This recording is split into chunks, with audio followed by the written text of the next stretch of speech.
रफीक कामदार, हिंदुस्तानी reporter में आपका स्वागत है।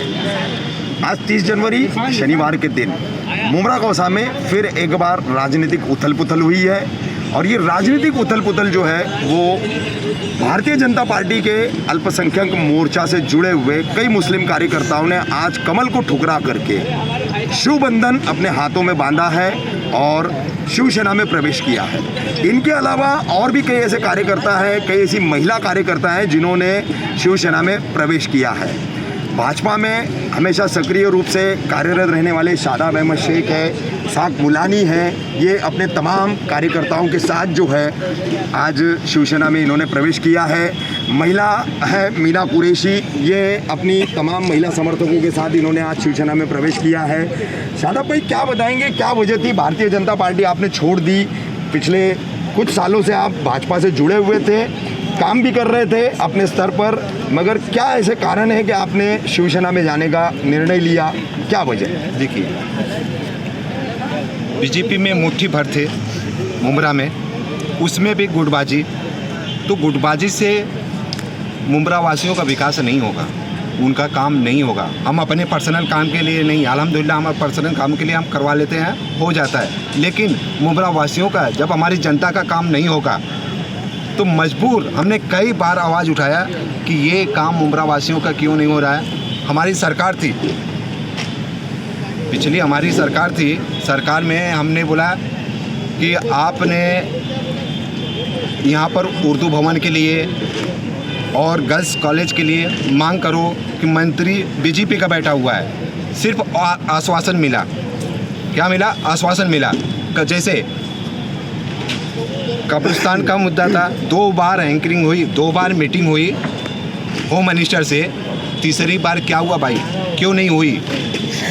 मुमरा के तुम मजबूत लेडीज ऊपर से भेजी गई थी राजनीति करने के लिए, पदाधिकारी फरीदा रशीद। हाँ, तो मेरे कहने का मतलब ये है कि आपने जब 2 बार एंकरिंग करवा दिए तो तीसरी बार क्यों नहीं बैठा है? इसका मतलब क्या हो गया? सेट हो गया क्या मामला? तो इसको मद्देनजर देखते हुए हमने उसी दिन कसम खाया था कि इसको हम बीजेपी छोड़ेंगे और ऐसे टाइम पर छोड़ेंगे कि बीजेपी के सारे कार्यकर्ता जाएंगे। आज कितने हैं? मुश्किल से 4 कार्यकर्ता बचे हुए हैं। अच्छा, सारे कार्यकर्ता शिवसेना में शामिल हो गए। क्यों शामिल हुए? कि मुमरा वासियों का बहुत कुछ काम हुआ है और इंशाल्लाह अभी 2-3 उपलब्धियां बहुत जल्द आप लोगों को मिल जाएंगी, मुमरा वासियों को मिल रही है, आप लोगों को सूचना मिल जाएगी कि कई चीज़ यहाँ पर पास हो रही है, शिवसेना पास कर दे रही है। माननीय अपने श्रीकांत शिंदे जी खासदार के नेतृत्व में उन्होंने यहाँ का कई प्लान भेजा है और इंशाल्लाह बहुत जल्द मिल जाएगा। इसका नतीजा अभी स्टार्टिंग में, अभी देखिए उर्दू भवन की बात चल रही थी, उर्दू भवन की बात चल रही, तो उर्दू भवन के लिए इंशाल्लाह बहुत जल्द हो जाएगा।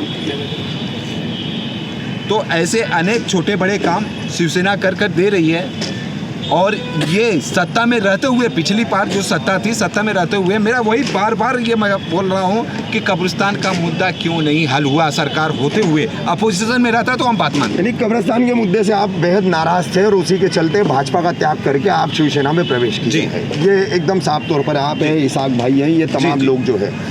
बात करते हैं, इमरान सैयद हैं, मीना कुरैशी हैं, क्या मतलब सोच करके, किस तरीके के मुमरा कौसा के हालात लगे राजनीतिक रूप पे, सामाजिक तौर पर, क्या सोच करके आप लोगों ने आज शिवसेना में प्रवेश किया है और आगे क्या इरादे हैं? चाचू, फर्स्ट थिंग आपको मैं बताता हूँ कि मैं एक बार एक काम के लिए, छोटे से काम के लिए शिवसेना में गया था। तो शिवसेना के जो हमारे एमपी साहब हैं, उन्होंने कभी चक्कर नहीं खिलाए, कभी गोल गोल नहीं घुमाए।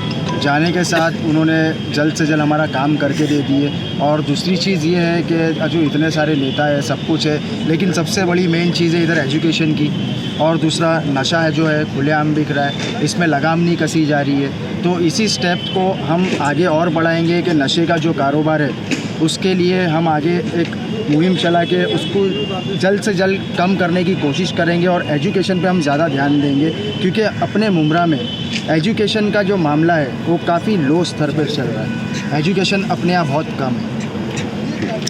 क्या कहेंगी मीना जी आप?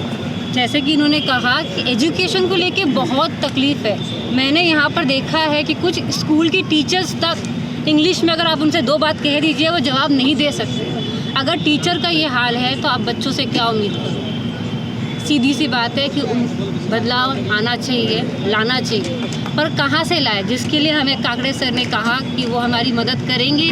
और जो बेसिक ज़रूरतें हैं, पानी, लाइट, ये बहुत बड़े मुद्दे नहीं हैं, ये बेसिक ज़रूरतें हैं जो लोगों को मिलनी चाहिए, उसके लिए भी लोग परेशान हैं। मैं शादी से पहले बोरिवली यानी कि वेस्टर्न लाइन में रहती थी। वहाँ पर ये सब चीज़ों के लिए लोगों के पास टाइम नहीं था सोचने के लिए, क्योंकि ये सब चीज़ें उनके पास ऑलरेडी थी। क्योंकि ये बेसिक ज़रूरतें जो गवर्नमेंट को पूरी करनी चाहिए, जो वहाँ के लोग हैं उनको पूरी करनी चाहिए। यहाँ के अगर आप पब्लिक से पूछो तो उनके पास यही है कि ना यहाँ पीने के लिए प्रॉपर टाइम पे पानी मिल रहा है, ना यहाँ पे लाइट की दिक्कत हमेशा चालू है। पढ़ाई को लेकर अगर बोला जाए तो बच्चे परेशान रहते हैं कि क्या किया जाए। जॉब को अगर आप देखें तो यहाँ पर लघु उद्योग सबसे कम है। आप ट्रेनों में अगर गौर करोगे, जब ट्रेन चालू थी तो यहाँ पे उतरने वाले लोग नहीं होते थे, सिर्फ चढ़ने वाले होते थे। क्यों?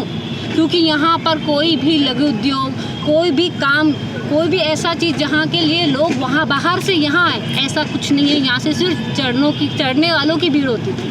ठीक है, आप इन मुद्दों को ध्यान में रखते हुए आपने शिवसेना में प्रवेश किया है। क्या लगता है आपको कि आपके इन तमाम मुद्दों पर आपकी अपनी अब पार्टी बन चुकी है शिवसेना, ये कहाँ तक साथ देगी और कहाँ तक जो है आप इन तमाम समस्याओं को जो है सुलझा पाएंगी?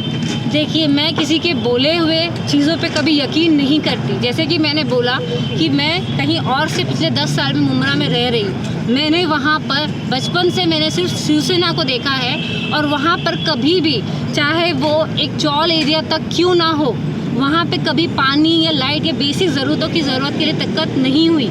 यहाँ पे बच्चों के लिए गार्डन तक नहीं है। अगर आप देखोगे यहाँ पे गार्डन सिर्फ बनाने के लिए बना दिए गए हैं, पर उसकी मरम्मत कौन कराएगा? कोई नहीं देखता वो सब चीज़ों पे, जो कि बेसिक ज़रूरत है। कोई बड़ी चीज़ नहीं मांग रहे यहाँ के लोग, और वो सब चीज़ों पे कोई ध्यान नहीं दे रहा।